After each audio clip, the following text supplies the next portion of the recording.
இனி வீட்லயே பானிபூரி செய்யலாம் எல்லாரும். ஆச்சி பானிபூரி கிட்.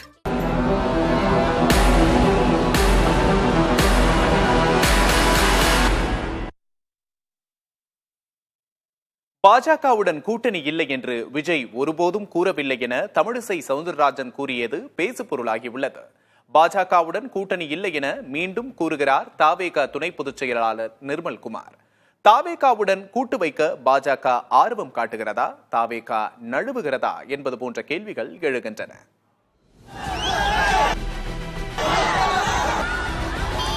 என்றும் பாஜகவுடன் கூட்டணி கிடையாது. இதுல எந்தவித மாற்றமும் இல்லை. தாவேகால அதிகாரப்பூர்வமா எந்த அறிவிப்பும் வரலப்பா.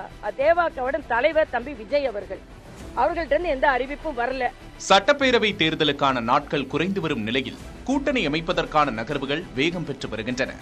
பாஜகவோடு கூட்டணி அமைக்க மாட்டோம் என தாவேகா துணை பொதுச் செயலாளர் நிர்மல்குமார் பேசியது குறித்து தமிழிசையிடம் கேள்வி எழுப்பப்பட்டது. யார் யாரோ பேசுவதற்கெல்லாம் பதில் சொல்ல முடியாது என்றும், பாஜகவுடன் கூட்டணி இல்லை என விஜய் கூறவில்லை என்றும் தமிழிசை தெரிவித்தார்.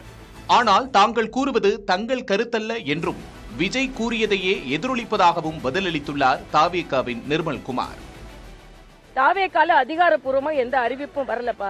தேவாக்காவுடன் தலைவர் தம்பி விஜய் அவர்கள்ட்ட எந்த அறிவிப்பும் வரல. அதனால யாரும் அதான் சொல்றேன், அதிகாரப்பூர்வமாக தம்பி அவர் தான் தலைவர், அவங்க கிட்ட இருந்து எந்த அறிவிப்பும் வரல. யார் யாரெல்லாம் சொல்றதுக்கு நான் பதில் சொல்ல முடியாது. அதே மாதிரி இன்னைக்கு கூட்டணி கட்சி பேசுறதுக்கு என் கட்சியோட தலைவர்கள் இருப்பார்கள். இன்று எல்லோருமே ஒன்று சேர வேண்டிய சூழ்நிலை இப்பொழுது நமக்கு வந்திருக்கிறது என்பது எனது கருத்து. மற்ற கட்சிகள் மாதிரி இல்ல, எங்களுடைய கட்சியில் எந்த சொல்லாக இருக்கட்டும் எதுவாக இருக்கட்டும் எல்லாம் எங்களுடைய தலைவரின் அறிவுறுத்தலின் பேரில் தலைவரின் சொல்லுக்கிணங்க தான் எந்த நிர்வாகியாக இருந்தாலும் அவருடைய பிரஸ் மீட்டா இருக்கட்டும் எதுவும் இருக்கும். தெளிவாக எங்களுடைய தலைவர் முதலாம் ஆண்டு கூட்டத்திலேயே பொதுக்கூட்டத்திலே சொல்லிவிட்டார், என்றும் பாஜகவுடன் கூட்டணி கிடையாது. மாநிலத்தில் எங்களுடைய கொள்கை எதிரியான திமுகவுடன் என்றும் கூட்டணி கிடையாது. இதுல இந்த கொஸ்டின் திரும்ப திரும்ப வரக்கூடாதுன்னு சொல்லி தான் சொல்லியாச்சு. இதுல எந்தவித மாற்றமும் இல்லை. தாவேகாவுடன் கூட்டணி குறித்த தமிழிசையின் பேச்சு விவாத பொருளாகியுள்ள நிலையில் அவர் கட்சி தலைமையின் எண்ண ஓட்டத்தை பிரதிபலிப்பவர் என கூறுகிறார் அரசியல் விமர்சகர் ரவீந்திரன் துரைசாமி. திமுக அணி 45% பலமுள்ள ஒரு அணியாட்டு அங்க இருக்கும்போது தங்களுக்கு விஜய் வந்தா வலு சேர்க்குங்கிற எண்ணம் டாக்டர் தமிழிசைக்கு இருக்கலாம். அவங்க தலைமை எண்ண ஓட்டத்தை தக்கன பேசக்கூடியவங்க தான் டாக்டர் தமிழிசை. தமிழிசை அம்மையாரை பொறுத்தவரை அவருக்கு அரசியலோ எதுவோ அவங்களுக்கு பிரச்சனை இல்லை. விஜய வச்சு உள்ள வந்தாருன்னா 4 ஓட்டு பாஜக கூடிச்சுன்னா லாபம்னு அவங்க நினைப்பாங்க. சோ அவங்கள பொறுத்தவரை கரெக்ட் தான். பாஜகவோடு கூட்டு சேர்வது தனக்கு அரசியலில் சறுக்கலாக அமையும் என விஜய் கருதுகிறார் என்றும், எனவேதான் ஆரம்பத்திலேயே பாஜகவை தன் கொள்கை எதிரி என்றும் அறிவித்துள்ளார் என்றும் சுட்டிக்காட்டுகிறார் ரவீந்திரன் துரைசாமி. அவர் பாஜக கூட போனா தன்னோட தொழில் பாதிக்கும்னு நினைக்கிறார்.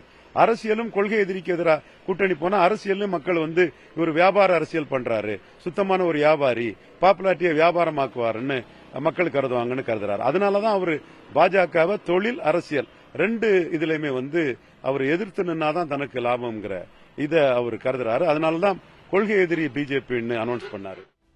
தங்கள் அணியின் பலத்தை அதிகரிக்கும் வகையில் விஜயையும் இணைத்துக் கொள்ளவே பாஜக விரும்புவதாகவும், தேர்தல் நேரம் வரை கூட இம்முயற்சிகள் தொடரக்கூடும் என்றும் தெரிவிக்கிறார் மூத்த பத்திரிகையாளர் குமரேசன்.